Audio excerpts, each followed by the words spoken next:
ಸರಿ ಜಾತಿ ಗಣತಿ ಎಲ್ಲವೂ ಸರಿ ಇದೆ ಅನ್ನೋದಾದ್ರೆ ಒಳ ಮೀಸಲಾತಿ ಹಂಚಿಕೆಗೆ ಇದೇ ಡಾಟಾ ಬಳಸ್ಕೋಬಹುದು ಅಲ್ಲ.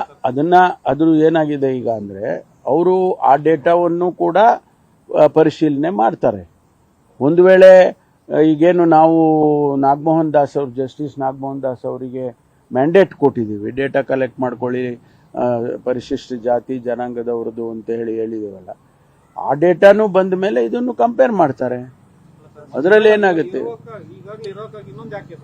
ಅಲ್ಲ, ಈಗ ಬೇಕಾಗಿದೆ. ಈಗ ನಾವು ಅಲ್ಲೇ ಆದೇಶ ಮಾಡಿದ್ವಲ್ಲ, ಇದು ಆಗ ಮುಂಚೆ ತಾನೇ ಮಾಡಿದ್ದು. ಅಲ್ಲಲ್ಲ, ವಾಪಸ್ ತಗೊಳ್ಳೋ ಅಗತ್ಯ ಇಲ್ಲ. ಈಗ ನಾವು ಹೇಳಿದೀವಿ, ಕಮಿಷನ್ಗೆ ಹೇಳಿದೀವಿ ಈಗಾಗಲೇ. ಮತ್ತೆ ಅದು ಗೊಂದಲ ಆಗುತ್ತೆ. ಅವರು ಮಾಡ್ಲಿ, ಡಬಲ್ ಆದ್ರೆ ಇನ್ನೂ ಒಳ್ಳೇದಲ್ವಾ.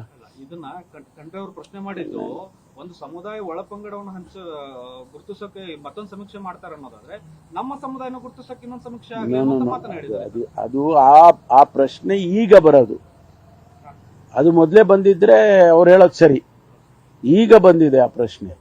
ನಮಗೆ ಮೊದಲೇ ಇದಾಗಿದ್ರೆ ನಾವು ಅದನ್ನೇ ಹೇಳ್ಬೋದಾಗಿತ್ತು, ಹೌದಪ್ಪ ಆ ಡೇಟಾ ಇದೆಯಲ್ಲ ಅದನ್ನ ಯೂಸ್ ಮಾಡಿ ಅಂತ.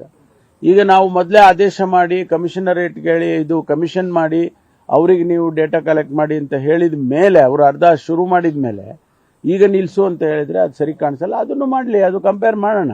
ಇದೇ ಆಧಾರದ ಮೇಲೆ ಒಕ್ಕಲಿಗರು ಲಿಂಗಾಯತರು ಡಿಮಾಂಡ್ ಮಾಡ್ತೀರಾ ಸರ್? ಸಿಇಟಿ ಎಕ್ಸಾಮ್ ಅಲ್ಲಿ ಶನಿವಾರ ತಗ್ಸಿರೋದು ಈಗ ಬ್ರಾಹ್ಮಣ ಮಹಾಸಭಾ ಸೇರಿದಂತೆ ನೋಡಿ, ಅದು ಬಹಳ ದೊಡ್ಡ ತಪ್ಪು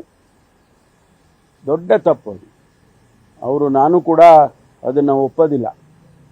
ಯಾಕೆಂದ್ರೆ ಇದೆಲ್ಲ ನಾವು ಎಕ್ಸಾಮಿನೇಷನ್ ಮಾಡುವಂಥ ಸಂದರ್ಭದಲ್ಲಿ ಅವರಿಗೇನೋ ಒಂದಿಷ್ಟು ನಿಯಮಗಳನ್ನು ಪಾಲನೆ ಮಾಡೋಕ್ಕೆ ಹೇಳಿರ್ತಾರೆ, ಇದನ್ನೆಲ್ಲ ಹೇಳಿರ್ತಾರ. ಅದು ಒಬ್ಬ ಇಂಡಿವಿಜುವಲ್ ಮಾಡಿರ್ತಕ್ಕಂಥದ್ದು ನೋಡಿ ಇಡೀ ಸಮಾಜಕ್ಕೆ ಅದು ಸರಿ ಕಾಣಿಸ್ತಾ ಇಲ್ಲ.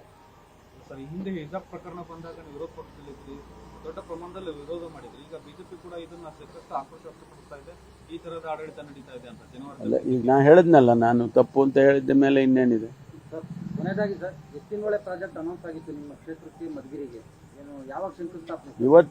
ಇವತ್ತೇ ಶಂಕುಸ್ಥಾಪನೆ ಮಾಡ್ತಾ ಇದ್ದೀವಿ. ಸುಮಾರು 288 ಕೋಟಿ ಖರ್ಚು ಮಾಡಿ 62 ಕೆರೆಗಳಿಗೆ ಕುಡಿಯುವ ನೀರಿಗೆ ಕೊಡೋದಕ್ಕೆ ಇವತ್ತು ಎತ್ತಿನಹೊಳೆ ಯೋಜನೆಯಿಂದ ಇವತ್ತು ಶಂಕುಸ್ಥಾಪನೆ ಮಾಡ್ತಾ ಇದ್ದೇವೆ.